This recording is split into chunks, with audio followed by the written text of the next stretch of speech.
بسم اللہ الرحمن الرحیم۔ السلام علیکم ورحمۃ اللہ وبرکاتہ۔ محترم ناظرین، آج کی اس ویڈیو میں ہم آپ کو غسل کے بارے میں بتائیں گے کہ غسل میں کن باتوں کی احتیاط ضروری ہے اور غسل کے بعد کون سے کپڑے پہننے چاہیے۔ محترم ناظرین، آئیں اپنی ویڈیو کا آغاز کرتے ہیں، لیکن اس سے پہلے آپ کو یہ بتانا ضروری ہے کہ طہارت کے مسائل ہر مسلمان مرد اور عورت کو آنے چاہیے۔ محترم ناظرین، سب سے پہلا سوال یہ ہے کہ جن کپڑوں میں میاں بیوی ہم مستر ہوں، کیا وہ کپڑے ناپاک ہیں یا پاک؟ نہانے کے بعد کیا وہ کپڑے پہنے جا سکتے ہیں یا نہیں؟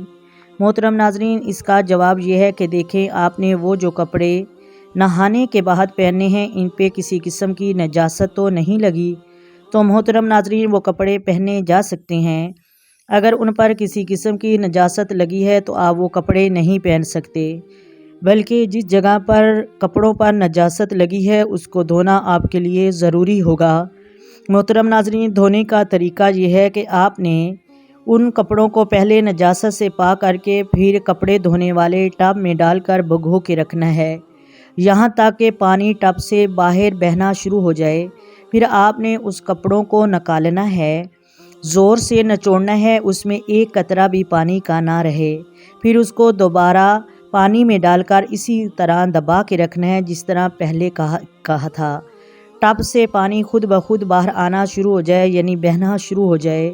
پھر تیسری مرتبہ بھی اسی طرح کرنا ہے۔ اس کے بعد آپ نے ان کپڑوں کو سکھانا ہے، اس طرح وہ کپڑا پاک ہو جائے گا۔ اب دوسرا سوال یہ ہے کہ کچھ لوگ کہتے ہیں ہم مساح کرنے کے بعد کچھ قطرے آتے رہتے ہیں تو کیا غسل واجب ہوگا؟ کیا غسل کرنا ضروری ہوگا؟ تو محترم ناظرین، غسل واجب نہیں ہوگا، البتہ وضو ٹوٹ جائے گا، آپ دوبارہ وضو کریں گے۔ محترم ناظرین، اب یہ سوال ہے، کچھ لوگ کہتے ہیں کہ جب تک بندہ غسل کر کے باہر نہ آ جائے، دعائیں نہ پڑھ لے، تب تک اس کا غسل ہوتا ہی نہیں ہے، تب تک وہ کلمہ نہیں پڑھے گا یا امامت کی شرائط نہیں پڑھے گا، ایمان کی صفت نہیں پڑھے گا، اس کا غسل نہیں ہوگا، وہ ناپاک ہی رہے گا۔ تو محترم ناظرین، یہ سب جہلانہ باتیں ہیں، یہ سب فضول باتیں ہیں۔ کافر کو کلمہ پاک کرتا ہے اور مسلمان کو پانی پاک کرتا ہے۔ یہ بات آپ ہمیشہ یاد رکھیے گا، جب ہم پانی سے غسل کر لیا ہے تو ہم پاک ہو جائیں گے۔ محترم ناظرین، اب سوال یہ ہے، کیا میاں بیوی کنڈم استعمال کریں تو کیا غسل واجب ہوگا یا نہیں؟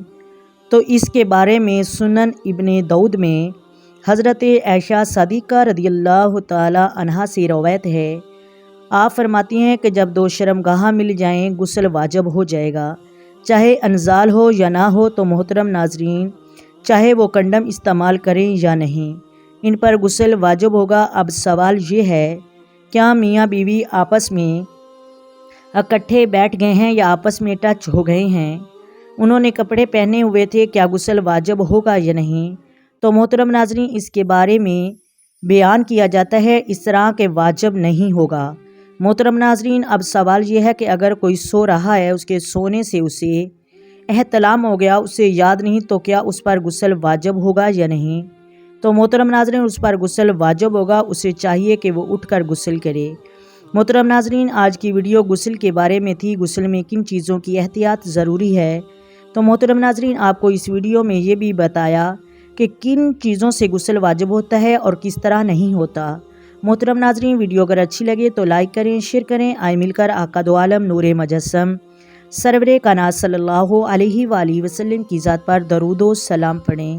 الصلاۃ والسلام علیک یا سیدی یا رسول اللہ، الصلاۃ والسلام علیک یا سیدی یا حبیب اللہ، الصلاۃ والسلام علیک یا سیدی یا نبی اللہ وعلی آلک وصحبک یا سیدی یا محمد الرسول اللہ۔ اللہ حافظ۔